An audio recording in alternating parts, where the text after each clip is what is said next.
বন্ধুরা, ভিডিও করতে আসছিলাম, বৃষ্টি চলে আসছে তাই ভিডিও করতে পারলাম না। বাড়ি ফিরে যাচ্ছি। দেখেন প্রচন্ড বৃষ্টি, এখনো ধীরে ধীরে হচ্ছে, এখনো বৃষ্টি পড়তেছে। দেখেন বন্ধুরা, বৃষ্টি প্রচন্ড,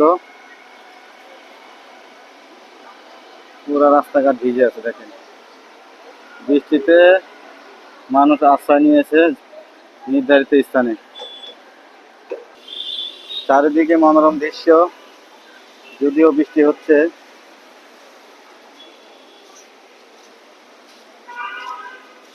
তারপরেও ভালো লাগতেছে।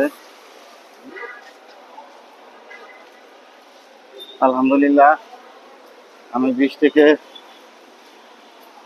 নিজেকে সেভ করে নিলাম। মেট্রো স্টেশনে চলে আসলাম। এখন হাঁটতে হাঁটতে কাউন্টারে চলে আসলাম। এখন টিকিট কাটি, দেখি। সবাই ভালো থাকবেন। আল্লাহ হাফেজ।